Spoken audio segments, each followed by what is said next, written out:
Hello everyone, स्वागत है आपका एबीसी एजुकेशन एकेडमी के डिजिटल प्लेटफॉर्म पे। मेरा नाम है राजेश और आज मैं आपके सामने लाया हूँ सेल बायोलॉजी से रिलेटेड इम्पॉर्टेंट एमसीक्यू का प्रैक्टिस सेट। इसमें हम इम्पॉर्टेंट एमसीक्यूज़ को तो टैकल करेंगे ही, जिसका आंसर आप जानोगे, लेकिन साथ साथ में मैं आपको इम्पॉर्टेंट कंसेप्ट्स भी दूंगा, जिसके बदौलत आप बाकी जितने भी क्वेश्चंस, बाकी जो एडिशनल क्वेश्चंस हैं उन्हें भी सॉल्व कर पाएंगे। राइट, स्टार्ट करते हैं सेशन को पहले क्वेश्चन से। तो पहला क्वेश्चन है, what is responsible for the beginning of the life of an organism? इनमें से ऐसा कौन सा स्ट्रक्चर है जो कि रिस्पॉन्सिबल है beginning of the life of an organism? ठीक है, कि जितने भी जीव जंतु हैं वो अपनी लाइफ को स्टार्ट करते हैं इनमें से किसी एक स्ट्रक्चर की बदौलत। तो वो स्ट्रक्चर कौन सा है? देखिए, इस क्वेश्चन को करने के लिए मैं आपको थोड़ा सा पहले एक कंसेप्चुअल आइडिया दे देता हूँ। राइट, देखिए, दो पेरेंट्स हैं। राइट, एक है मेल पेरेंट, एक है फीमेल पेरेंट। मेल पेरेंट से बनता है आपका स्पर्म, जिसे बोलते हैं मेल गैमेट। फीमेल पेरेंट से बनता है एग या ओवा, एग या ओवा। ठीक है, यह है फीमेल गैमेट, ये हो गया स्पर्म। जब स्पर्म एग को फर्टिलाइज करता है, या हम कह सकते हैं जब स्पर्म एग का फ्यूजन होता है, तब जाके बनता है आपका जाइगोट, तब जाके बनता है आपका जाइगोट। ऑलराइट, अब ये जो जाइगोट है ये एक सिंगल सेल है, ये एक सिंगल सेल है जिसके अंदर स्पर्म के कैरेक्टर्स भी हैं और एग के कैरेक्टर्स भी हैं, और यहां से ही लाइफ ओरिजिनेट हो रही है। ये सबसे पहला सेल बना है, ठीक है, जिसके अंदर डिफरेंशिएशन होगा, फिर एम्ब्रियो बनेगा, एम्ब्रियो के अंदर और डिफरेंशिएशन होगा, ऑर्गन्स बनेंगे, उसके बाद फिर ऑर्गन सिस्टम बनेगा। इस तरीके से पूरा एक इंडिविजुअल तैयार हो जाएगा। तो ये सबसे पहला सेल है जो लाइफ की बिगिनिंग के लिए रिस्पॉन्सिबल है। तो इसका आंसर है जाइगोट। ऑलराइट, आई होप आपको ये समझ में आ गया होगा। नेक्स्ट क्वेश्चन देखते हैं। तो नेक्स्ट क्वेश्चन पूछ रहा है, who proposed the cell theory? Cell theory को किसने प्रपोज किया है? देखिए, आपने पढ़ा होगा कि जो सेल थ्योरी है उसमें ये बता रखा है कि जितने भी लिविंग ऑर्गेनिज्म हैं, चाहे हम प्लांट्स की बात करें, चाहे हम एनिमल्स की बात करें, कि सभी के सभी जितने भी ऑर्गेनिज्म हैं, ये सभी के सभी आपके सेल्स और उनके कंपाउंड से बने हुए हैं। ऑलराइट, तो सेल थ्योरी में यही कहा गया था कि all the organism are composed of cells and their compounds. Alright, तो ये सेल थ्योरी किसने दी है? ये सेल थ्योरी दी है आपकी श्वान एंड स्क्लीडन ने। ऑलराइट, जिस समय इन दोनों साइंटिस्टों ने ये थ्योरी दी थी, ये एक बात एक्सप्लेन नहीं कर पाए थे। वो बात क्या है? वो बात ये थी कि all cells, all the living organism are composed of cells and their compounds, लेकिन जो नए सेल्स बन रहे हैं, वो नए सेल्स किससे बन रहे हैं? वो नए सेल्स कहाँ से ओरिजिनेट हो रहे हैं, कैसे बन रहे हैं, वो उसे एक्सप्लेन नहीं कर पाए थे। तो उसी टाइम पे एक और साइंटिस्ट है जिनका नाम है रुडोल्फ वर्चॉव। इनका नाम है रुडोल्फ वर्कॉव, नॉट वर्चॉव, इट्स वर्कॉव, रुडोल्फ वर्कॉव। ठीक है, तो रुडोल्फ वर्कॉव ने ये बताया था कि जितने भी पुराने सेल्स हैं उन्हीं के अंदर डिवीजन होता है और उसी डिवीजन से नए सेल्स बनते हैं। तो रुडोल्फ वर्चॉव ने बोला था कि all the new cells are formed from the pre existing cells. जो पहले से एग्जिस्ट कर रहे हैं सेल्स, उन्हीं में डिवीजन होने के कारण नए सेल्स की उत्पत्ति हो रही है। सही बात भी कही है। जैसा आप देखेंगे कि अगर आपके हाथ में घाव लग जाता है, ठीक है, चोट लग जाती है, कुछ टाइम के बाद आप देखोगे कि वापस सेल्स, आपकी स्किन वापस डेवलप हो गई है। तो वो स्किन किन सेल से डेवलप हुई है, कैसे आई है? जो पुराने सेल्स वहाँ पर थे, जो पहले से मतलब जब वुंड बन गया है, उसके बाद जो सेल्स वहाँ पर हैं उन्हीं में डिवीजन हो रहा है, उन्हीं में माइटोटिक डिवीजन हो रहा है, और उसी माइटोटिक डिवीजन के कारण आपको पूरी एक लेयर देखने को मिल रही है। और एक तो रुडोल्फ वर्चॉव ने यही बोला था कि जो नए सेल्स हैं, they are formed by the division of the pre existing cells. Alright, देखिए बाकी ऑप्शंस को भी देखते हैं। पहला ऑप्शन है Singer and Nicolson. Singer and Nicolson ने आपको क्या दिया है? इन्होंने बात करी थी, सिंगर एंड निकोलसन ने बात करी थी सेल मेम्ब्रेन के ऊपर। इसी तरीके से रॉबर्टसन ने भी सेल मेम्ब्रेन के ऊपर बात करी थी। ऑलराइट, इन दोनों कैटेगरी के साइंटिस्ट ने, मतलब सिंगर एंड निकोलसन ने बताया था कि जो सेल मेम्ब्रेन है उसका फ्लूइड मोजाइक मॉडल है। ठीक है, इन्होंने सेल मेम्ब्रेन का क्वासी फ्लूइड मोजाइक मॉडल दिया। इसी तरीके से रॉबर्टसन ने ट्राई लैमिनर मॉडल दिया सेल मेम्ब्रेन का। और बात करें हुक की, रॉबर्ट हुक तो आप जानते ही हो, आपने क्लास 9 में भी पढ़ा होगा कि रॉबर्ट हुक ने डेड सेल को ऑब्जर्व किया था, कॉक्स सेल को ऑब्जर्व किया था। तो ऐसा माना जाता है कि इन्होंने डेड सेल को डिस्कवर किया था। ऑलराइट, रॉबर्ट ब्राउन की बात करें तो रॉबर्ट ब्राउन ने न्यूक्लियस को डिस्कवर किया और न्यूक्लियस को डिस्क्राइब किया। ऑलराइट, चलिए नए क्वेश्चन में चलते हैं। अब देखिए वही क्वेश्चन आ गया है, who proposed that new cells arises through the cell division of pre existing cells. Although Schwann और स्क्लीडन ने ये तो बता दिया था, सेल थ्योरी दे दी थी, और सेल थ्योरी में उन्होंने बता दिया था कि जितने भी ऑर्गेनिज्म हैं वो आपके सेल्स और सेल्स के प्रोडक्ट से बने हुए हैं। ऑलराइट, इसी के उसको थोड़ा और मॉडिफाई किया रुडॉल्फ वर्काउ ने। रुडॉल्फ वर्काउ ने ये बोला कि जो नए सेल्स बन रहे हैं वो प्री एग्जिस्टिंग सेल से बन रहे हैं। ऑलराइट, जैसा कि मैंने आपको इससे पहले वाले क्वेश्चन में बताया था, ये तो आपके लिए इजी होगा ना। चलिए नेक्स्ट क्वेश्चन देखते हैं। What is the smallest cell? अच्छा ठीक है, bacteria, mycoplasma, yeast, blue green algae. देखिए इसका आंसर है माइक्रोप्लाज्मा। माइक्रोप्लाज्मा का जो साइज है वो है अप्रोक्सीमेटली 0.2 माइक्रोमीटर। ठीक है, 0.2 माइक्रोन का साइज होता है माइक्रोप्लाज्मा का। ये सबसे ज्यादा स्मॉलेस्ट सेल है और ये काफी इंपॉर्टेंट क्वेश्चन भी है। ऑलराइट, अब देखिए यहाँ पे जो बैक्टीरिया है, बैक्टीरिया हो गया, माइक्रोप्लाज्मा हो गया और ब्लू ग्रीन एल्गी होगी। ये तीनों के तीनों जो है, ये तीनों के तीनों क्या है, आपके प्रोकैरियोटिक सेल्स हैं। जब मैं बोल रहा हूँ प्रोकैरियोटिक सेल्स हैं, इसका मतलब है कि तीनों के तीनों एक तरीके से बैक्टीरिया सेल्स ही हैं। ये बैक्टीरिया सेल्स की डिफरेंट फॉर्म्स है। ठीक है, बैक्टीरिया एक ब्रॉड टर्म हो गया, बैक्टीरिया के अंदर ही माइक्रोप्लाज्मा एक एग्जांपल है और ब्लू ग्रीन एल्गी भी उसका एग्जांपल है। ऑलराइट, तो एक टिपिकल बैक्टीरिया का साइज क्या होता है? एक टिपिकल बैक्टीरिया के साइज में आपको देखने को मिलेगा कि उसका साइज 1 माइक्रोन से 10 माइक्रोन के बीच में रह सकता है। ऑलराइट, और ये ईस्ट क्या है? ईस्ट तो एक यूकैरियोटिक सेल हो गया, ईस्ट फंजाई के अंदर आता है और ये भी एक सिंगल सेल है, लेकिन ये यूकैरियोटिक सेल है। तो यूकैरियोटिक सेल का साइज होता है अप्रॉक्स 10 माइक्रोन से लेके 20 माइक्रोन के साइज के बीच में। ऑलराइट, तो इन सभी ऑप्शन में जो सबसे छोटा स्मॉलेस्ट सेल है, इन्हीं ऑप्शन की बात नहीं कर रहा हूं, वैसे दुनिया में सबसे छोटा जो स्मॉलेस्ट सेल है वो माइक्रोप्लाज्मा ही है। ऑलराइट, देखिए ये रहा आपका माइक्रोप्लाज्मा। अब ये मैंने आपको बताया कि जो माइक्रोप्लाज्मा है वो बैक्टीरिया का एक एग्जाम्पल है। ठीक है, तो अब देखिए टिपिकल जो बैक्टीरिया है उसमें 1 माइक्रोन से 2 माइक्रोमीटर का आपको साइज देखने को मिल रहा है। जबकि अगर हम बात करें माइक्रोप्लाज्मा की, देखिए पीपीएलओ, माइक्रोप्लाज्मा का दूसरा नाम ही पीपीएलओ है, pleuropneumonia like organism. Pleuropneumonia like organism, pneumonia की जो स्पेलिंग है वो पी से स्टार्ट होती है। ठीक है, पीपीएलओ। तो ये जो पीपीएलओ है माइक्रोप्लाज्मा है, इसका साइज कितना बता रखा है? 0.1 माइक्रोमीटर। राइट, ये आपका माइक्रोप्लाज्मा हो गया।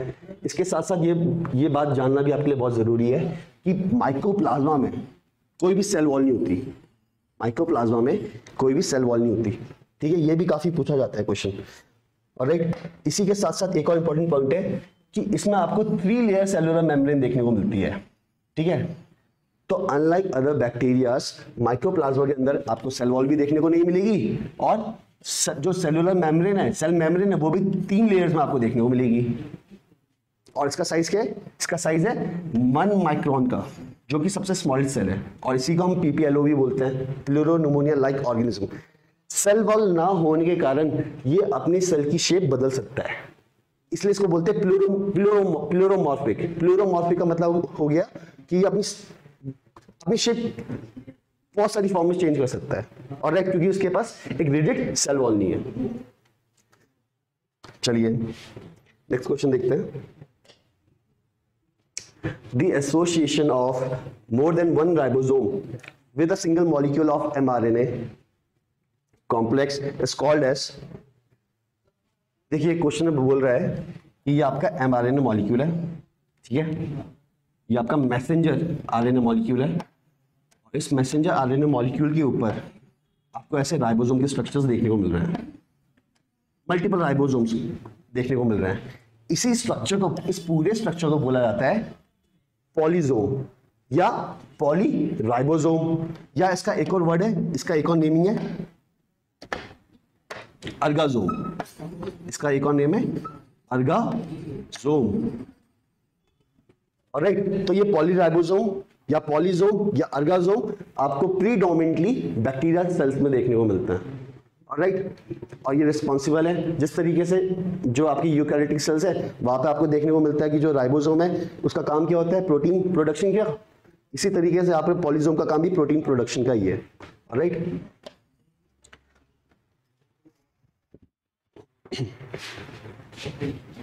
चलिए नेक्स्ट क्वेश्चन देखते हैं। Which structure possesses flagellin protein? इनमें से ऐसा कौन सा स्ट्रक्चर है जो फ्लैजेलिन प्रोटीन से बना हुआ है?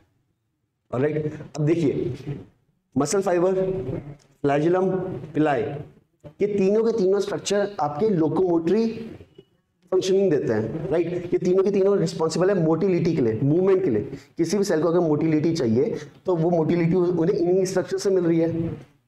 ऑलराइट, तो देखिए मसल सेल्स तो आपको पता ही है, हम ह्यूमंस के पास, हमारे पास मसल्स होती हैं, मसल सेल्स होती हैं, और जो कि हमारे लोकोमोटरी फंक्शन का काम करती है। अब फ्लैजेलम की बात करूं तो फ्लैजेलम आपका यूकैरियोटिक सेल में भी पाया जाता है और प्रोकैरियोटिक सेल में भी पाया जाता है। अगर मैं प्रोकैरियोटिक सेल की बात करूं तो उनका फ्लैजेलम बना होता है फ्लैजेलिन प्रोटीन से।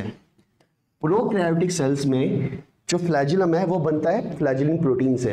लेकिन अगर क्वेश्चन में ये दिया होता कि जो यूकैरियोटिक फ्लैजेलम है वो किससे बना हुआ है, तो यूकैरियोटिक फ्लैजेलम बनता है आपके यूकैरियोटिक फ्लैजेलम बनता है आपके ट्यूबुलिन प्रोटीन से। ऑलराइट, ये भी काफी इंपॉर्टेंट कंसेप्ट है, कई बार पूछा गया है।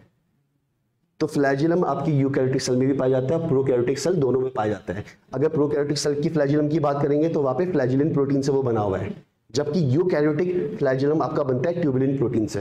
इतना आपको याद रखना है। चलिए नेक्स्ट क्वेश्चन देखते हैं। Where does light reaction occurs? Question में पूछ रहा है कि इनमें से कौन से ऑप्शन में, कौन से स्ट्रक्चर में लाइट रिएक्शन देखने को मिलती है, कहां पे लाइट रिएक्शन होती है। ऑलराइट, अब देखिए लाइट रिएक्शन क्या होती है। आप सभी के सभी अच्छे तरीके से अवेयर होंगे कि फोटोसिंथेसिस क्या है। ऑलराइट, क्या है फोटोसिंथेसिस? फोटोसिंथेसिस में हमने देखा कि प्लांट कार्बन डाइऑक्साइड को फिक्स कर रहा है और कार्बोहाइड्रेट बना रहा है। तो बेसिकली क्या प्लांट क्या कर रहा है, एटमॉस्फेरिक कार्बन डाइऑक्साइड को फिक्स कर रहा है और उसे कन्वर्ट कर रहा है कार्बोहाइड्रेट मॉलिक्यूल में। और उसके लिए उसको एक कंडीशन चाहिए। उसके लिए कंडीशन क्या है कि उसको लाइट बहुत जरूरी है, उसको सनलाइट चाहिए। राइट, तो फोटोसिंथेसिस क्या हो रही है? फोटोसिंथेसिस में आपको देखने को मिल रहा है कि प्लांट ने क्या किया, कार्बन डाइऑक्साइड को फिक्स कर दिया है कार्बोहाइड्रेट में, C6H12O6 में। ठीक है, यह है ग्लूकोज मॉलिक्यूल। कार्बन डाइऑक्साइड को फिक्स कर दिया, कन्वर्ट कर दिया कार्बोहाइड्रेट में। ठीक है, कैसे फिक्स किया है? सनलाइट की प्रेजेंस में, सनलाइट की प्रेजेंस में। ऑलराइट, इस फोटोसिंथेसिस के अंदर एक्चुअली दो रिएक्शन हो रही है। वो दो रिएक्शन कौन सी है? अगर मैं इस फोटोसिंथेसिस को भी डिवाइड करूं तो इस फोटोसिंथेसिस को हम दो रिएक्शन में डिवाइड कर सकते हैं। एक है लाइट रिएक्शन, एक है लाइट रिएक्शन और एक है डार्क रिएक्शन। ऑलराइट, तो लाइट रिएक्शन का मतलब है कि सबसे पहले प्लांट क्या कर रहा है, लाइट एनर्जी को एंट्रैप कर रहा है, लाइट एनर्जी को ट्रैप कर रहा है और उस लाइट एनर्जी को कन्वर्ट कर रहा है एटीपी मॉलिक्यूल्स में। एटीपी मॉलिक्यूल्स या NADPH2 मॉलिक्यूल्स आप कह सकते हैं। उसने प्लांट ने क्या किया, लाइट एनर्जी को एंट्रैप किया, लिया और उसको कन्वर्ट कर दिया एटीपी मॉलिक्यूल्स में। अब उसी एटीपी मॉलिक्यूल्स का यूटिलाइजेशन होता है आगे की प्रोसेस में, जिसको हम बोलते हैं डार्क रिएक्शन। उन्हीं एटीपी मॉलिक्यूल्स का यूज हो रहा है डार्क रिएक्शन में। और डार्क रिएक्शन में हो क्या रहा है, प्लांट सेल्स के अंदर जो क्लोरोप्लास्ट के अंदर एक स्ट्रक्चर है, स्ट्रोमा स्ट्रक्चर है, जहां पे डार्क रिएक्शन देखने को मिलती है। लाइट रिएक्शन में तो बेसिकली क्या हुआ, प्लांट ने क्या किया, लाइट को लिया, लाइट की एनर्जी को कन्वर्ट कर दिया एटीपी मॉलिक्यूल में और उसी एटीपी को बाद में यूज कर रहे हैं डार्क रिएक्शन में। और डार्क रिएक्शन में कुछ एंजाइम्स भी यूज हो रही है और वो एटीपी मॉलिक्यूल यूज हो रहे हैं और वो कार्बन डाइऑक्साइड को कन्वर्ट कर रहे हैं आपके C6H12O6 में। ऑलराइट, तो देखिए जो ये लाइट रिएक्शन होती है ये बेसिकली होती है थैलाकॉइड्स में। थैलाकॉइड्स में अब मैं आपको एक्सप्लेन करता हूँ थैलाकॉइड क्या। आप देखिए यहाँ पे, देखिए इस स्ट्रक्चर को देखिए, ये बेसिक एक स्ट्रक्चर है जो आपको आइडिया दे रहा है कि फोटोसिंथेसिस में हो क्या रहा है। फोटोसिंथेसिस में पहले लाइट रिएक्शन हो रही है और उसी के साथ साथ आपको डार्क रिएक्शन दोनों देखने को मिल रही है। ठीक है, लाइट रिएक्शन में क्या हुआ, सनलाइट आई, सनलाइट इस थैलाकॉइड में गिरी, ये आपका हो गया पूरा। ये आपका स्ट्रक्चर क्या है, क्लोरोप्लास्ट। क्लोरोप्लास्ट के अंदर आपको ये स्ट्रक्चर देखने को मिलते हैं। इन स्ट्रक्चर्स को क्या बोला जाता है, थैलाकॉइड। ये सबके सब आपके हो गए थैलाकॉइड्स। ठीक है, ये कैसे लग रहे हैं आपको, ऐसा देख के लग रहा है ना कि कॉइन्स है, कॉइन्स को एक के ऊपर एक रखा हुआ है, तो बोला जाता है स्टैक ऑफ कॉइन्स। ठीक है, स्टैक ऑफ कॉइन्स, ये स्टैक है पाइल्स ऑफ कॉइन्स का। ऑलराइट, इस पूरे स्ट्रक्चर को क्या बोला जाता है, इस पूरे स्ट्रक्चर को बोला जाता है ग्रैना। ठीक है, ये पूरा स्ट्रक्चर हो गया आपका ग्रैना। और इस ग्रैना के अंदर ये जो सर्कल मैं कर रहा हूं, ये क्या हो गया, ये हो गई थैलाकॉइड्स। राइट, और इन्हीं थैलाकॉइड में क्या होती है, लाइट रिएक्शन होती है। बेसिकली लाइट रिएक्शन का मतलब क्या हो गया, इन्हीं थैलाकॉइड्स के ऊपर आपकी क्लोरोफिल मॉलिक्यूल प्रेजेंट है। वो क्लोरोफिल मॉलिक्यूल क्या कर रहा है, सनलाइट को ले रहा है और सनलाइट की एनर्जी को एटीपी मॉलिक्यूल की फॉर्म में कन्वर्ट कर दे रहा है। ये एनर्जी मॉलिक्यूल की फॉर्म में कन्वर्ट कर दे रहा है, और यही एटीपी मॉलिक्यूल आपका बाद में यूज हो रहा है डार्क रिएक्शन में, जहां पर क्या देखा जा रहा है कि जो एटमॉस्फेरिक कार्बन डाइऑक्साइड है उसका फिक्सेशन हो रहा है ग्लूकोज में। एटमॉस्फेरिक कार्बन डाइऑक्साइड को ग्लूकोज में चेंज करा जा रहा है with the help of dark reaction. ठीक है, तो यही फोटोसिंथेसिस में आपको देखा जाता है कि लाइट रिएक्शन और डार्क रिएक्शन देखी जाती है। राइट, और लाइट रिएक्शन होती है आपकी थैलाकॉइड में, और डार्क रिएक्शन होती है स्ट्रोमा में। स्ट्रोमा में राइट, लाइट रिएक्शन हुई आपके थैलाकॉइड में और डार्क रिएक्शन होती है स्ट्रोमा में। ये पूरा आपका मैंने क्या बना रखा है, क्लोरोप्लास्ट। क्लोरोप्लास्ट के अंदर जो स्पेस है उसे हम बोलते हैं स्ट्रोमा। ठीक है, ये जो मैट्रिक्स है इसे बोलते हैं स्ट्रोमा, ये स्पेस है जो उसको बोलते हैं स्ट्रोमा। और इसके अंदर ये छोटे छोटे आपके जो स्ट्रक्चर्स हैं इन्हें बोलते हैं थैलाकॉइड्स, और बहुत सारे थैलाकॉइड्स आपस में जुड़ते हैं। ठीक है, ये पाइल ऑफ कॉइन्स की तरह स्ट्रक्चर देखने को मिलता है, इसको हम बोलते हैं ग्रैना। ऑलराइट, चलिए नेक्स्ट क्वेश्चन देखते हैं। माइटोकॉन्ड्रिया डीएनए पूछा जा रहा है, एम्प्टी डीएनए। ठीक है, इस एम्प्टी का डिनोटेशन है, इस एम्प्टी डिनोट कर रहा है आपका माइटोकॉन्ड्रिया। तो जो माइटोकॉन्ड्रिया का डीएनए है वो कैसा स्ट्रक्चर है, वो आपका double stranded circular DNA molecule structure है। कैसा स्ट्रक्चर है, double stranded circular DNA molecule structure. अच्छा, अब आप सोच रहे होंगे कि ये स्ट्रक्चर आपने कहीं और भी देखा है, ये स्ट्रक्चर आपने कहीं और भी देखा है। कहाँ देखा आपने ये स्ट्रक्चर, याद करिए। देखिए, ये स्ट्रक्चर आपने देखा है बैक्टीरिया का जो जीनोम है, बैक्टीरिया का जो क्रोमोसोमल डीएनए, वो भी इसी तरीके का होता है, double stranded circular DNA molecule structure. Bacteria में आपने देखा है ना, ये बैक्टीरिया है। बैक्टीरिया के अंदर क्या हुआ, बैक्टीरिया के अंदर आपको ये डबल स्ट्रैंडेड, ये एक स्ट्रैंड हो गया, ये दूसरा स्ट्रैंड हो गया, स्ट्रक्चर देखने को मिलता है। मेन जो आपको क्रोमोसोमल डीएनए वो इस फॉर्म में देखने को मिलता है। माइटोकॉन्ड्रिया डीएनए भी इसी फॉर्म में देखने को मिलता है। ठीक है, साथ साथ में आपको ये भी याद रखना है कि जो माइटोकॉन्ड्रिया के अलावा क्लोरोप्लास्ट है उसके अंदर भी हमें सेम टाइप का डीएनए मॉलिक्यूल देखने को मिलता है, जो कि double stranded circular DNA molecule है। ऑलराइट, नेक्स्ट क्वेश्चन है, इनमें से ऐसा कौन सा ऑर्गेनिज्म है जिसमें आपको फ्लैजिला स्ट्रक्चर देखने को मिल रहा है। ठीक है, ये फ्लैजिला जो स्ट्रक्चर है, मैंने आपको पिछले वाली स्लाइड में बताया था कि फ्लैजिला स्ट्रक्चर मोबिलिटी के लिए रिस्पॉन्सिबल है। ठीक है, ये मोटिलिटी प्रोवाइड कर रहा है, इसी के थ्रू कोई ऑर्गेनिज्म अपने आप को मूव कर पा रहा है, बेसिकली लोकोमोशन कर पा रहा है। राइट, तो इसका आंसर है आपका यूग्लिना। यूग्लिना आपका एक यूकैरियोटिक सेल है। ये बेसिकली आपके प्रोटिस्ट के अंदर आता है। आपने 5 किंगडम पढ़े होंगे, अरे आर.एच. व्हिटेकर ने 5 किंगडम क्लासिफिकेशन दिया था ना। उस 5 किंगडम क्लासिफिकेशन में सबसे पहला किंगडम था मोनेरा, दूसरा था प्रोटिस्टा, तीसरा था फंजाई, फिर प्लांटे और फिर एनिमलिया। ऑलराइट, तो जो यूग्लिना है ये आपका प्लांट लाइक प्रोटिस्ट है। अरे ओके, और प्लांट लाइक प्रोटिस्ट का मतलब क्या हुआ? प्लांट लाइक प्रोटिस्ट का मतलब हो गया कि इसके अंदर आपको क्लोरोफिल मॉलिक्यूल देखने को मिलता है। ठीक है, ये ऐसा प्रोटिस्ट है। मतलब ये प्रोटिस्ट का मतलब क्या होता है कि इसके अंदर क्या होगा? यूकैरियोटिक ऑर्गेनाइजेशन होगा, क्योंकि पूरे एनिमल किंगडम में जो आपके 5 किंगडम्स बने थे उनमें से सिर्फ एक किंगडम ऐसा है जो कि आपका मोनेरा किंगडम है, मतलब बैक्टीरिया वाला किंगडम है, जिसके अंदर आपको प्रोकैरियोटिक ऑर्गेनाइजेशन देखने को मिलता है। बाकी चारों किंगडम में जो बचे हुए चारों किंगडम है कौन कौन से? प्रोटिस्टा, फंजाई, प्लांटे और एनिमलिया, उसके अंदर आपको यूकैरियोटिक ऑर्गेनाइजेशन देखने को मिलता है। ऑलराइट, तो आइए क्वेश्चन में वापस आइए।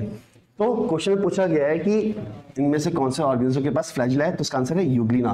देखिए यूग्लिना का स्ट्रक्चर कुछ ऐसा होता है, ये यूग्लिना है, एक सिंगल सेल स्ट्रक्चर है, ये एक सिंगल सेल है। ऑलराइट, उसमें आपको ऐसे फ्लैजिला देखने को मिलता है, ये फ्लैजिला है। इन्हीं फ्लैजिला के थ्रू ये क्या करता है? मोटिलिटी शो करता है। इसके अलावा पैरामीशियम, देखिए पैरामीशियम में तो सीलिया पाया जाता है। पैरामीशियम में लोकोमोशन के लिए सीलिया है। ऑलराइट, अमीबा की बात करें, अमीबा में क्या है? सूडोपोडिया है। अमीबा में लोकोमोटरी जो स्ट्रक्चर है वह है सूडोपोडिया। और अगर ईस्ट की बात करें, देखिए ईस्ट क्या है? ईस्ट आपका फंजाई के अंदर आता है और ये एक सिंगल सेल फंजाई है, यूनिसेलुलर फंजाई। और क्वेश्चन में ये भी पूछा जाता है कि इसका साइंटिफिक नेम क्या है? इसका साइंटिफिक नेम है सैक्रोमाइसिस, सैक्रोमाइसिस सेरिविसे। ऑलराइट, तो इसके अंदर आपको कोई भी लोकोमोटरी ऑर्गन देखने को नहीं मिलता। पैरामीशियम में सीलिया, अमीबा में सूडोपोडिया और यूग्लिना में क्या हो गया आपका? यूग्लिना में हो गया आपका फ्लैजिला। और एक और इंपॉर्टेंट बात है, ये तीनों के तीनों जो ऑप्शन है A B C, paramecium, euglena, amoeba, ये तीनों के तीनों आपके प्रोटिस्ट हैं। ये तीनों के तीनों आपके प्रोटिस्टा में आते हैं। ऑलराइट, एक में सीलिया है, इसमें फ्लैजिला है और इसमें सूडोपोडिया है। इसके अलावा एग्जाम में ये भी क्वेश्चन पूछा जाता है कि जो पैरामीशियम है, जैसे जो पैरामीशियम है ये आपका प्लांट लाइक है या एनिमल लाइक प्रोटिस्ट है? क्योंकि देखिए प्रोटिस्टा की एक वेल डिफाइंड बाउंड्रीज नहीं है। प्रोटिस्टा किंगडम के अंदर जितने भी ऑर्गेनिज्म हैं उनके अंदर आपको एनिमल के फीचर्स भी मिलेंगे, कुछ स्पीशीज में आपको प्लांट के फीचर्स भी मिलेंगे और कुछ में आपको फंजाई के फीचर्स भी मिलेंगे। जैसे यूग्लिना और पैरामीशियम, इसके अंदर आपको प्लांट लाइक फीचर्स देखने को मिलेंगे क्योंकि दोनों के अंदर क्लोरोफिल मॉलिक्यूल प्रेजेंट है। ऑलराइट, ये फोटोसिंथेसिस परफॉर्म करते हैं। इसी के साथ साथ अगर हम ईस्ट की बात करें, ईस्ट तो वैसे तो ये फंजाई किंगडम में आता है, लेकिन अगर हम प्रोटिस्ट की बात करें तो प्रोटिस्ट के अंदर भी ईस्ट लाइक फीचर का एक ऑर्गेनिज्म है, उसे बोला जाता है स्लाइम मोल्ड। ऑलराइट, चलिए नेक्स्ट क्वेश्चन देखते हैं।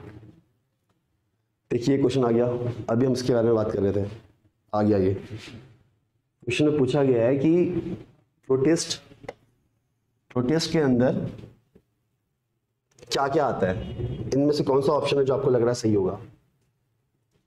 Bacteria, fungi, algae and bryophytes. देखिए पहले ऑप्शन को कंसीडर करते हैं। पहले बैक्टीरिया, भाई प्रोटिस्ट है उसके अंदर बैक्टीरिया आ ही नहीं सकता, बैक्टीरिया तो प्रोकैरियोटिक सेल है, जबकि प्रोटिस्ट में तो आपके यूकैरियोटिक सेल ऑर्गेनाइजेशन होता है, तो बैक्टीरिया हट गया। फंजाई का तो तीसरा किंगडम है ना, फंजाई का तो तीसरा किंगडम है, ये भी नहीं होगा।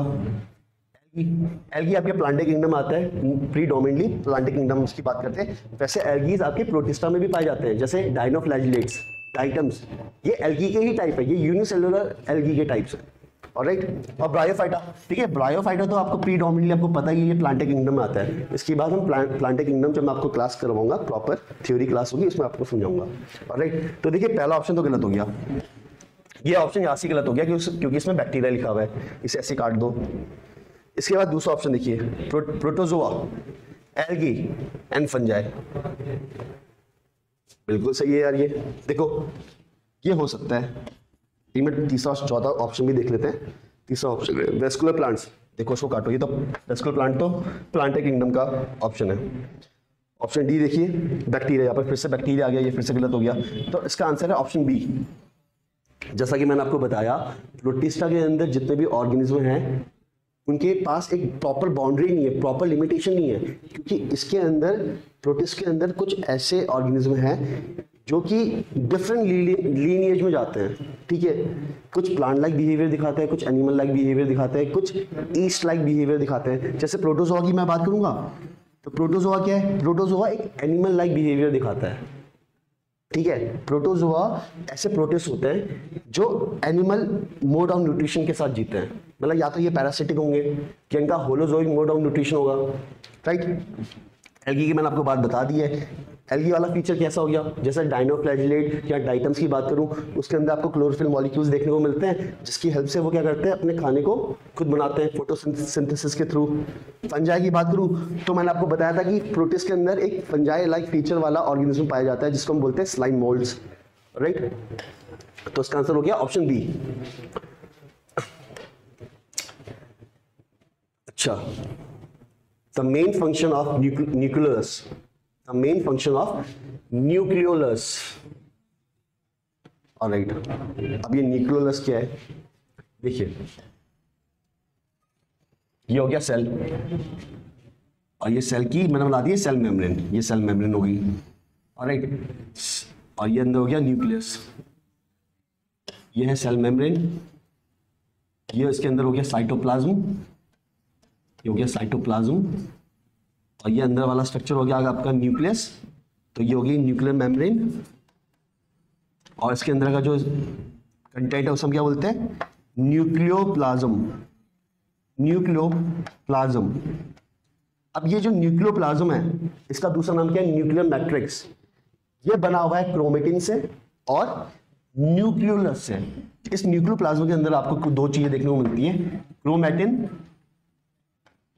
Chromatin plus nucleolus, alright. देखिए इसके अंदर आपको क्रोमेटिन मटेरियल देखने को मिल रहा है। यही क्रोमेटिन मटेरियल जब सेल डिवाइड करने वाली स्टेज में होता है तब ये क्रोमोसोम की फॉर्म में दिखता है, ये क्रोमेटिन मटेरियल है, ऑलराइट। और इसके साथ साथ यहाँ पे एक न्यूक्लियोलस है, मल्टीपल न्यूक्लियोलस भी हो सकते हैं, ऑलराइट। तो जो मेन फंक्शन है न्यूक्लियोलस का, जो कि आपके न्यूक्लियस के अंदर पाया जा रहा है, इसका मेन फंक्शन क्या होता है, आरआरएनए की सिंथेसिस का मेन फंक्शन होता है। ये आरआरएनए की सिंथेसिस करता है, राइबोसोमल आरएनए की सिंथेसिस करता है, और यही राइबोसोमल आरएनए से आपका राइबोसोम बनता है, और राइबोसोम रिस्पॉन्सिबल है प्रोटीन के सिंथेसिस के लिए, ऑलराइट। तो ऐसा सेल जिसके अंदर आपको देखने को मिलेगा कि वो एक्टिवली पार्टिसिपेट कर रहा है, ज्यादा से ज्यादा प्रोटीन बना रहा है, उस सेल के अंदर आपको देखने को मिलेगा कि ज्यादा से ज्यादा न्यूक्लियोलस स्ट्रक्चर्स देखने को मिलेंगे, ठीक है। ज्यादा से ज्यादा न्यूक्लियोलस स्ट्रक्चर्स होंगे तो ज्यादा से ज्यादा आरएनए की सिंथेसिस होगी, राइबोसोमल आरएनए बनेगा, और ज्यादा से ज्यादा अगर राइबोसोमल आरएनए बन रहा है तो उसका मतलब है ज्यादा से ज्यादा प्रोटीन बनाने की मशीनरी बनेगी, जिसे हम क्या किस नाम से जानते हैं, राइबोसोम के नाम से जानते हैं, ऑलराइट। तो यहाँ पे मेन क्वेश्चन क्या था कि जो मेन फंक्शन है न्यूक्लियोलस का वो क्या है, आरएनए की सिंथेसिस का। आई होप आपको ये समझ में आ गया होगा। देखिए चैनल को लाइक करिए, सब्सक्राइब करिए, और प्लीज कमेंट करके बताइए कि आपको ये सेशन कैसा लग रहा है, ऑलराइट। चलिए क्वेश्चन नंबर 12 को देखिए। No membrane surrounds this organelle, इनमें से ऐसी कौन सी ऑर्गेनेली है जिसके बाहर आपको कोई मेम्ब्रेन देखने को नहीं मिलती, ठीक है, जिसके बाहर आपको कोई मेम्ब्रेनस स्ट्रक्चर देखने को नहीं मिलता। देखिए लाइसोसोम तो एक सिंगल यूनिट मेम्ब्रेन स्ट्रक्चर है। लाइसोसोम के बाहर हमें मेम्ब्रेन देखने को मिलती है, सिंगल मेम्ब्रेन देखने को मिलती है, ऑलराइट। न्यूक्लियोलस, अच्छा इससे पहले वाले क्वेश्चन में आपको न्यूक्लियोलस बताया था कि न्यूक्लियस के अंदर आपको क्रोमेटिन और न्यूक्लियोलस स्ट्रक्चर देखने को मिल रहा है, न्यूक्लियस के अंदर आपको क्रोमेटिन और न्यूक्लियोलस स्ट्रक्चर देखने को मिल रहा है। उसी न्यूक्लियोलस स्ट्रक्चर में आपको कोई भी मेम्ब्रेन स्ट्रक्चर देखने को नहीं मिलेगा, कोई भी मेम्ब्रेन स्ट्रक्चर देखने को नहीं मिलेगा, ठीक है। तो इसका आंसर क्या है, न्यूक्लियोलस। बाकी गोल्जी बॉडी की बात करें तो गोल्जी बॉडी में भी आपको सिंगल मेम्ब्रेन देखने को मिलती है। लाइसोसोम, गोल्गी बॉडी, इनमें आपको सिंगल मेम्ब्रेन देखने को मिलती है, ऑलराइट। और न्यूक्लियस में आपको डबल मेम्ब्रेन देखने को मिलती है। न्यूक्लियस के अंदर न्यूक्लियोप्लाज्म है और न्यूक्लियोप्लाज्म चारों तरफ से सराउंडेड है डबल मेम्ब्रेनस स्ट्रक्चर से, उसे बोलते हैं हम न्यूक्लियर मेम्ब्रेन, ठीक है। तो इसका आंसर क्या हो गया, न्यूक्लियोलस, जिसमें आपको कोई भी मेम्ब्रेन देखने को नहीं मिलेगी। Question number 13, which of the following is the genome of the virus. Virus के जीनोम की बात करी जा रही है। जीनोम का मतलब क्या हुआ? जीनोम का मतलब हुआ कि वायरस के अंदर कैसा जेनेटिक मटेरियल पाया जाता है। ठीक है, जीनोम का मतलब होता है जेनेटिक मटेरियल। तो वायरस के अंदर पाया जाता है आपका या तो डीएनए या आरएनए। ठीक है, वायरस के अंदर सिर्फ एक चीज हो सकती है, या तो डीएनए होगा या आरएनए होगा। ऑलराइट, तो ऑप्शन सी यहाँ पे बिल्कुल सही ऑप्शन है। ठीक है, तो वायरस के अंदर या तो डीएनए होगा या आरएनए होगा, दोनों के दोनों एक साथ कभी नहीं हो सकते हैं। ठीक है, तो ये ऑप्शन हो गया गलत, या तो डीएनए हो सकता है या आरएनए हो सकता है। Question number 14, in each chromosome centromere possessing a disc-shaped structure is called as। अच्छा, देखिए इस क्वेश्चन में ये बोल रहा है कि हर एक क्रोमोसोम के अंदर आपको एक सेंट्रोमियर स्ट्रक्चर देखने को मिलता है। देखिए ये क्रोमोसोम है, ये क्रोमोसोम एक्चुअली बनता है दो क्रोमेटिड से। ये एक क्रोमेटिड हो गया और ये हो गया आपका दूसरा क्रोमेटिड। ये दोनों क्रोमेटिड आपस में जुड़ते हैं सेंट्रोमियर से। सेंट्रोमियर इन दोनों क्रोमेटिड्स को होल्ड करने का काम करता है, पकड़ने का काम करता है। और इसी सेंट्रोमियर की बाउंड्री में आपको एक प्रोटीनेशियस स्ट्रक्चर देखने को मिलता है। उस प्रोटीनेशियस स्ट्रक्चर को हम क्या बोलते हैं? काइनेटोकोर। उसी प्रोटीनेशियस स्ट्रक्चर को हम क्या बोलते हैं? काइनेटोकोर। जैसा कि क्वेश्चन में बोला गया था, हर एक क्रोमोसोम में जो सेंट्रोमियर है, ये जो सेंट्रोमियर है उसमें आपको एक डिस्क शेप स्ट्रक्चर देखने को मिलेगा, एक डिस्क शेप स्ट्रक्चर देखने को मिलेगा। इसी को बोलते हैं काइनेटोकोर। अब यहाँ पर भी देख सकते हैं, देखिए ये क्रोमोसोम हो गया, ये क्रोमोसोम में ये तो आपका पहला एक क्रोमेटिड हो गया, ये हो गया दूसरा क्रोमेटिड। ये दोनों क्रोमेटिड को होल्ड करने के लिए यहाँ पर आपका है एक सेंट्रोमियर, और उस सेंट्रोमियर के अंदर है आपके ये डिस्क शेप प्रोटीनेशियस स्ट्रक्चर्स जिन्हें बोलते हैं काइनेटोकोर्स। राइट, चलिए नेक्स्ट क्वेश्चन देखते हैं। Bacteria possesses small DNA other than the circular DNA। Bacteria के अंदर अपना जीनोमिक डीएनए तो है, अपना क्रोमोसोमल डीएनए तो है ही, लेकिन उसके साथ साथ उनके अंदर एक्स्ट्रा सर्कुलर डीएनए मॉलिक्यूल भी होता है। उसको क्या बोला जाता है? उसे बोला जाता है प्लाज्मिड। देखिए इस क्वेश्चन को देखिए, ये आपका बैक्टीरिया सेल हो गया, ये बैक्टीरिया सेल हो गया। इस बैक्टीरिया सेल के अंदर आपको ये बैक्टीरियल डीएनए देखने को मिल रहा है। ये बैक्टीरियल डीएनए कैसा होता है? वैसा ही होता है जैसा मैंने आपको बताया था, माइटोकॉन्ड्रियल डीएनए होता है और क्लोरोप्लास्ट का डीएनए होता है। ये तीनों डीएनए कैसे होते हैं? Double stranded circular DNA molecule, double stranded circular DNA molecule. लेकिन बैक्टीरिया सेल के अंदर इस मेन जीनोम के अलावा, इस मेन क्रोमोसोमल डीएनए के अलावा बाकी सर्कुलर डीएनए मॉलिक्यूल्स भी प्रेजेंट होते हैं। ये इनका साइज बहुत छोटा छोटा होता है। मेन क्रोमोसोमल डीएनए के कंपैरिजन में इनका साइज बहुत छोटा छोटा होता है। ठीक है, इन्हें हम बोलते हैं प्लाज्मिड। ठीक है, यहाँ पे जो बैक्टीरियल डीएनए, मेन जो बैक्टीरियल डीएनए, इसका काम क्या है? सेलुलर फंक्शन का। सेल के अंदर जितनी भी मशीनरी हो रही है उसकी सिग्नलिंग के लिए रिस्पॉन्सिबल है ये बैक्टीरियल डीएनए। और ये जो प्लाज्मिड है ये कुछ एडिशनल फंक्शन के लिए रिस्पॉन्सिबल है, जैसे एंटीबायोटिक रेजिस्टेंस। ये प्लाज्मिड एंटीबायोटिक रेजिस्टेंस देता है। इसके अलावा ये प्लाज्मिड रिकम्बिनेशन के काम भी आता है। ठीक है, ये मैं आपको थ्योरी में पढ़ाऊंगा कि जेनेटिक रिकम्बिनेशन क्या होता है, कैसे कॉन्जुगेशन होता है, कैसे एक बैक्टीरिया दूसरे बैक्टीरिया में अपना जेनेटिक मटेरियल ट्रांसफर करता है। ऑलराइट, तो उसके लिए कॉन्जुगेशन होता है, ट्रांसडक्शन होता है, ये सब का सब हम थ्योरी में पढ़ेंगे। फिलहाल इतना आप समझिए कि बैक्टीरिया के अंदर एक स्मॉल डीएनए मॉलिक्यूल है, apart from its main bacterial DNA molecule. Bacteria के अंदर एक small DNA double stranded close circular DNA molecule है, उसे हम बोलते हैं प्लाज्मिड। ठीक है, चलिए नेक्स्ट क्वेश्चन देखते हैं। क्वेश्चन नंबर 16 बोल रहा है कि इनमें से कौन सा ऐसा सेल है जिसमें आपको न्यूक्लियोइड देखने को मिलेगा। देखिए बहुत ही सिंपल क्वेश्चन है यार, हमने इतने बार ये टर्म यूज कर लिया है अभी तक। प्रोकैरियोटिक सेल का जो हमने टर्म यूज किया है, उस प्रोकैरियोटिक सेल का मतलब ये होता है कि उसके अंदर आपको न्यूक्लियोइड का प्रेजेंस देखने को मिलेगा। न्यूक्लियोइड है क्या? न्यूक्लियोइड एक ऐसा न्यूक्लियस है जिसके बाहर कोई मेम्ब्रेन नहीं है।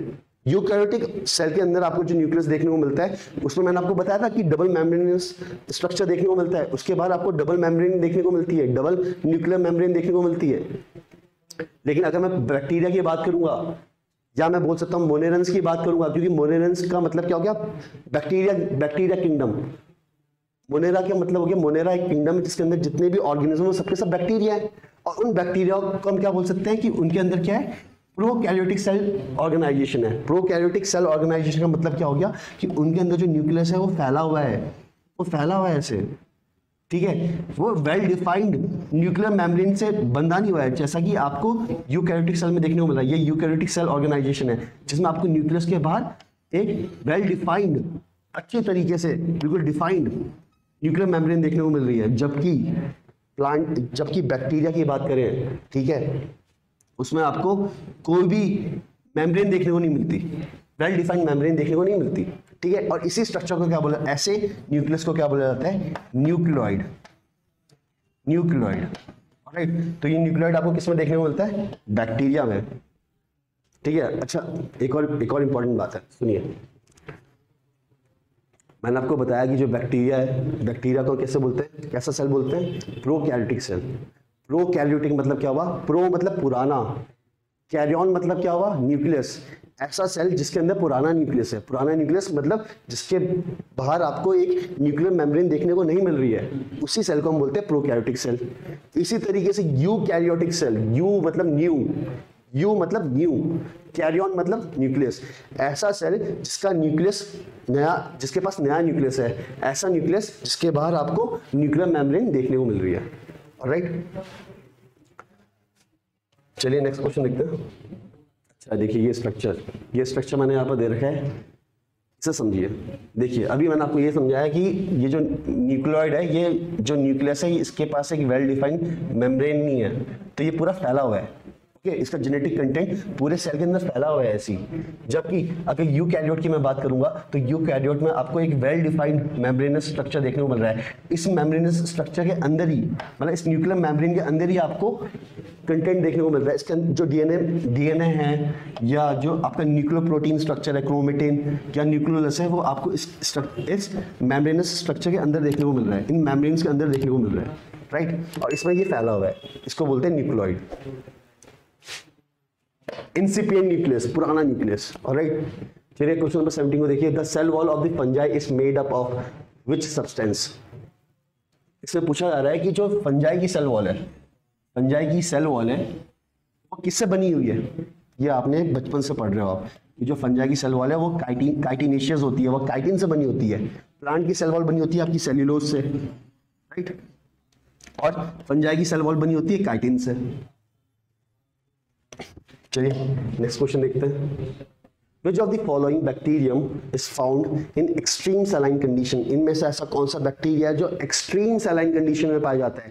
एक्सट्रीम सलाइन कंडीशन का मतलब क्या हो गया, ऐसी कंडीशन जहाँ पे बहुत ज्यादा अमाउंट में आपकी सॉल्ट प्रेजेंट है, ठीक है। एक्सट्रीमली सलाइन, सलाइन का मतलब होता है जहाँ पे बहुत ज्यादा सॉल्ट कंडीशन है, ठीक है, मतलब जहाँ पे सैलिनिटी बहुत ज्यादा है।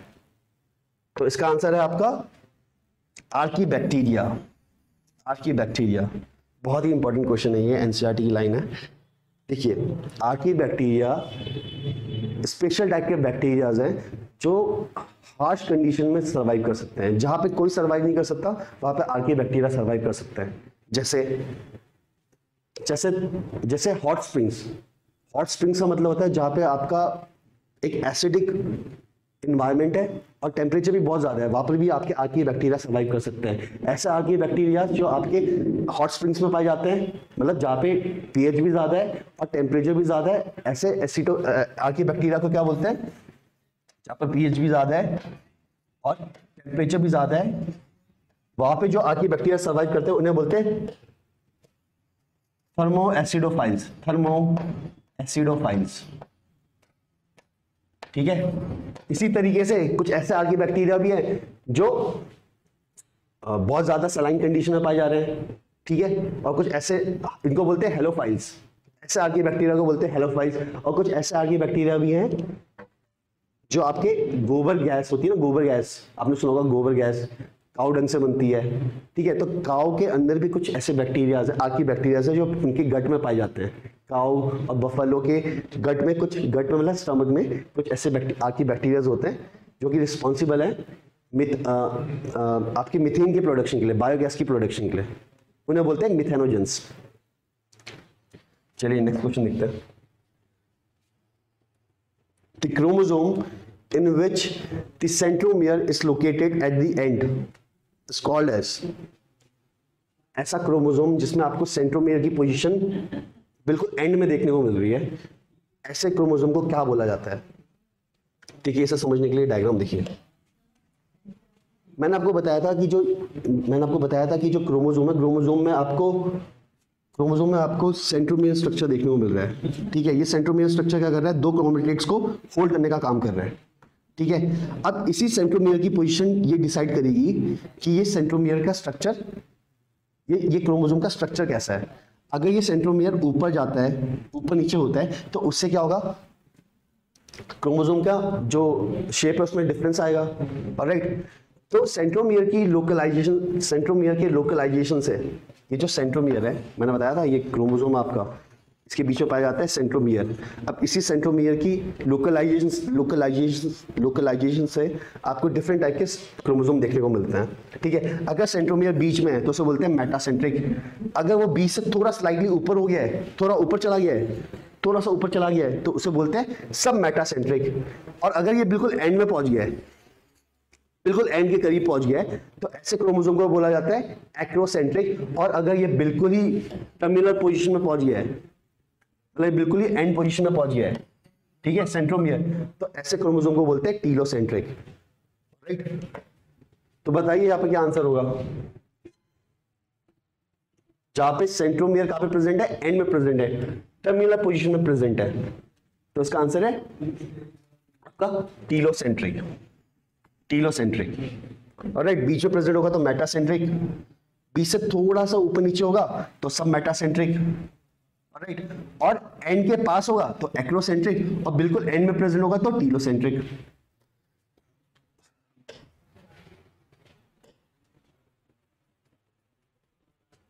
अच्छा, ये क्वेश्चन पूछ रहा है कि ऐसा यूनिसेलुलर ऑर्गेनिज्म बताना है जिसके पास सीलिया होती है। अभी तो मैंने आपको बताया था पैरामीशियम, अभी बताया था ना आपको, ये पैरामीशियम प्रोटिस्ट है जिसमें आपको ये लोकोमोटरी स्ट्रक्चर देखने को मिलते हैं। ये जो आपको हेयर लाइक आउटग्रोथ देखने को मिल रही है, इसी को बोलते हैं सीलिया। ठीक है, इस सीलिया के थ्रू ये लोकोमोशन दिखाता है। देखिए, अब जितनी थ्योरी मैंने आपको स्टार्टिंग में पढ़ा दी थी उसके अकॉर्डिंग ही आपके बाकी क्वेश्चंस हो रहे हैं ना, तो इसलिए एमसीक्यू के साथ साथ जो मैं आपको थ्योरी दे रहा हूँ वो बहुत जरूरी है, क्योंकि उससे आपको एक कंसेप्चुअल आइडिया मिल रहा है कि बाकी जितने भी एडिशन क्वेश्चन एग्जाम में बनेंगे आप उनको अपने आप सॉल्व कर सकते हो। क्योंकि एग्जाम में बिल्कुल ऐसी लैंग्वेज में तो क्वेश्चन आएगा नहीं, क्वेश्चन आएगा थ्योरी से रिलेटेड ही। ऑलराइट, तो थ्योरी को समझिए, पेन उठाइए, कॉपी पेन रखिए, और इन सब चीज़ों को जो मैंने आपको अभी तक बताया उसे लिखिए।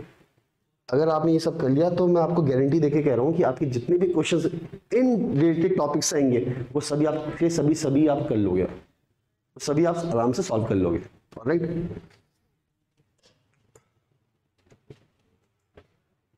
अब देखिए question number 21, which is the example of a unicellular organism. अच्छा, ये नीट का क्वेश्चन है, नीट में पूछा भी गया है ये क्वेश्चन।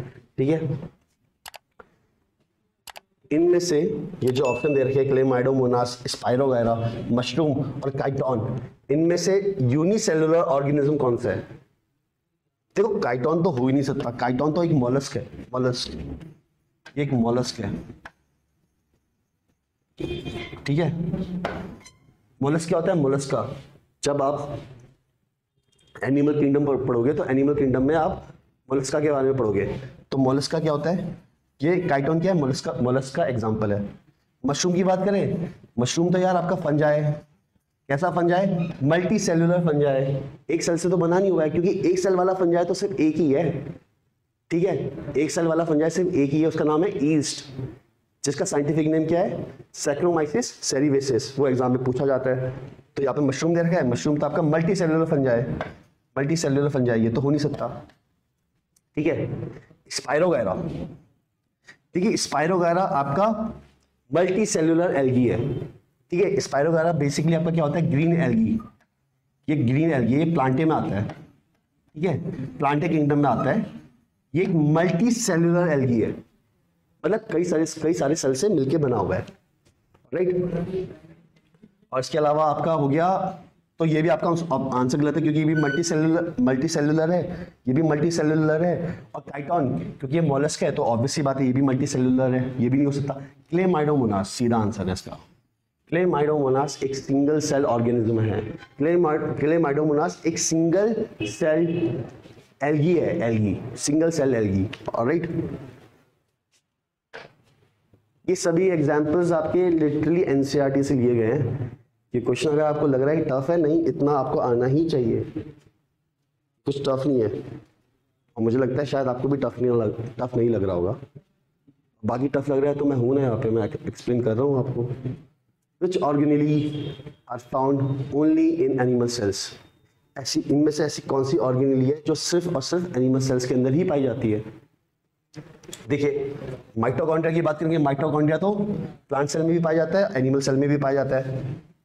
इसी तरीके से क्लोरोप्लास्ट, ये तो सिर्फ प्लांट सेल के अंदर पाया जाता है, एनिमल सेल के अंदर क्लोरोप्लास्ट नहीं पाया जाता है। भाई जरूरत ही नहीं है, हमें थोड़ी ना लाइट का एनर्जी को ट्रैप करना है, वो तो प्लांट्स का काम है। ये सिर्फ प्लांट्स में पाया जाता है, ये सिर्फ एनिमल्स में पाया जाता है। गोल्गी एपरेटस दोनों सेल्स में पाया जाता है, एनिमल सेल के अंदर भी होता है और प्लांट सेल के अंदर भी होता है। लेकिन जो सेंट्रियोल है, ये जो स्ट्रक्चर सेंट्रियोल है, ये सिर्फ और सिर्फ एनिमल सेल के अंदर पाया जाता है। ठीक है, ये माइक्रोट्यूबुलर स्ट्रक्चर है, ये माइक्रोट्यूबुल से बना हुआ है। ठीक है, बेसिकली जो एनिमल सेल है, एनिमल सेल के अंदर एक ऑर्गेनेली पाई जाती है जिसे बोलते हैं सेंट्रोजोम। ये ऑर्गेनेली मान लीजिए, मैंने ऑर्गेनेली बना दी। ठीक है, यह है सेंट्रोजोम। ये सेंट्रोजोम के अंदर आपको दो सेंट्रियोल देखने को मिलते हैं, सिलिंड्रिकल स्ट्रक्चर्स देखने को मिलते हैं। इन्हीं दो सिलिंड्रिकल स्ट्रक्चर्स को हम क्या बोलते हैं? सेंट्रियोल। और ये जो दो सिलिंड्रिकल स्ट्रक्चर्स है, देखिए ये परपेंडिकुलर है एक दूसरे के। ठीक है, 90 डिग्री का एंगल बना रहे हैं, तो ये एक दूसरे के परपेंडिकुलर रहते हैं हमेशा। राइट, तो ये जो सेंट्रियोल है, ये सेंट्रोजोम ऑर्गेनेल के अंदर पाया जाता है, और ये जो सेंट्रोजोम है, ये सिर्फ और सिर्फ एनिमल सेल्स के अंदर पाई जाती है। ठीक है, देखिए डायग्राम देखिए, ये एक यूकैरियोटिक एनिमल सेल का स्ट्रक्चर बना रखा है। इस एनिमल सेल के स्ट्रक्चर के अंदर आपको ये सेंट्रियोल देखने को मिल रही है। ठीक है, ये दो सेंट्रियोल है और ये आगे थोड़ा 3D स्ट्रक्चर बना रखा है। अगर आप इसको 2D स्ट्रक्चर की फॉर्म में देखोगे तो आपको दिखेगा कि ये दोनों के दोनों एक दूसरे के परपेंडिकुलर इस पोजीशन में रहते हैं, परपेंडिकुलर पोजीशन में रहते हैं। Alright, which is the biggest animal cell? इसका आंसर काफी इजी है, आप सबको पता होगा, ऑस्ट्रिच एग। ऑस्ट्रिच तो पता ही ना, बर्ड होती है ऑस्ट्रिच, शुतुरमुर्ग। राइट, तो उसका जो एग है वो सबसे बड़ा सेल है। ऑलराइट, इसका साइज कम से कम लगभग 6 इंच का होता है और 3 पाउंड तक इसका वेट होता है। तो ये सबसे बड़ा एनिमल सेल है। राइट, और सबसे छोटा सेल मैंने आपको कौन सा बताया था? याद करिए, सेल अभी स्लाइड की स्टार्टिंग में एक क्वेश्चन आया था जिसमें मैंने आपको बताया था कि स्मॉलेस्ट सेल कौन सा होता है? माइक्रोप्लाज्मा। इस माइक्रोप्लाज्मा का दूसरा नाम क्या था? PPLO, pleuro pneumonia like organism. ठीक है, जिसका साइज क्या होता है? 0.2 माइक्रोन का होता है। ठीक है, PPLO, देखो इसका दूसरा नाम माइक्रोप्लाज्मा। सी और डी ऑप्शन दोनों सेम है, एक ही साथ दे दिए यहाँ पर क्वेश्चन में।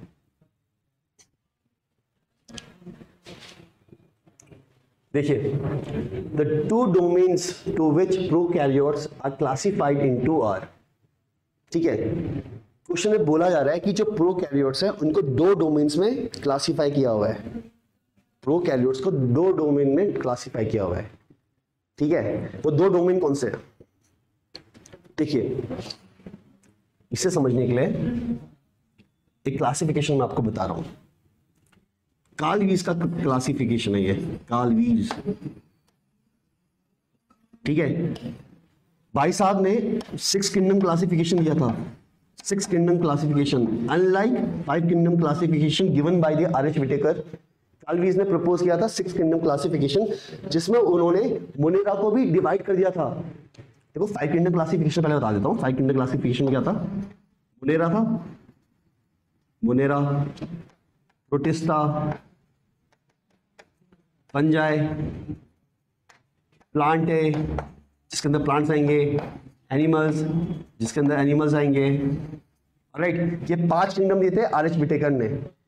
कार्ल वीज ने क्या किया? इन 5 किंगडम्स को 6 किंगडम्स में बना दिया, 6 किंगडम्स में डिवाइड कर दिया। उन्होंने बेसिकली क्या किया कि जो मोनेरा है, मोनेरा क्या है, मैंने आपको बताया था कि मोनेरा क्या होता है, मोनेरा क्या है, प्रोकैरियोटिक सेल है, ठीक है। तो उन्होंने इसी प्रोकैरियोटिक ऑर्गेनाइजेशन वाले किंगडम को 2 डोमेन में डिवाइड कर दिया, ठीक है। वो 2 डोमेन कौन से हैं, 2 डोमेन है आपके archaebacteria and eubacteria, archaebacteria and eubacteria.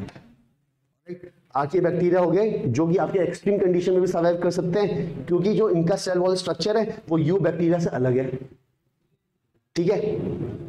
तो कार्ल वीज ने 6 किंगडम क्लासिफिकेशन दिया था, जिनमें उन्होंने मोनेरा को भी 2 डोमेन्स में डिवाइड कर दिया था, ऑलराइट। तो इसका आंसर क्या होगा, the 2 domains to which the prokaryotes are classified, इसका आंसर होगा आपका bacteria and archaebacteria, option B is the right answer. देखिए question number 25, difference between eukaryotic and prokaryotic cells is in having. Question में पूछा जा रहा है कि जो यूकैरियोटिक सेल है और प्रोकैरियोटिक सेल है, उनके बीच में, उनके सेल्स में किस चीज में डिफरेंस आपको देखने को मिलता है। प्रोकैरियोटिक सेल और यूकैरियोटिक सेल के बीच में डिफरेंस क्या है। अभी तक जितनी भी मैंने आपको पुरानी स्लाइड्स में भी ये बताया था, मैं यही समझा रहा हूँ तब से कि प्रोकैरियोटिक सेल क्या है, यूकैरियोटिक सेल क्या है। तो ये आंसर तो आपके लिए बहुत इजी है, न्यूक्लियर मेम्ब्रेन, सीधे आंसर मानना है, न्यूक्लियर मेम्ब्रेन। क्योंकि प्रोकैरियोटिक सेल में कैसा था, उनके पास न्यूक्लियर मेम्ब्रेन होती ही नहीं है प्रोकैरियोटिक सेल में, इसलिए उनके न्यूक्लियस को क्या बोला जाता है, न्यूक्लियोइड। और यूकैरियोटिक सेल में एक वेल डिफाइंड न्यूक्लियर मेम्ब्रेन होती है। इसका आंसर है ऑप्शन सी। अच्छा, तो ये सेशन हो गया खत्म, ये हमारा लास्ट क्वेश्चन था। आई होप आपको ये सेशन बहुत अच्छा लगा हो। अच्छा लगा है तो प्लीज़ कमेंट करिए, आप कमेंट करिए, लाइक करिए और सब्सक्राइब करिए। Thank you.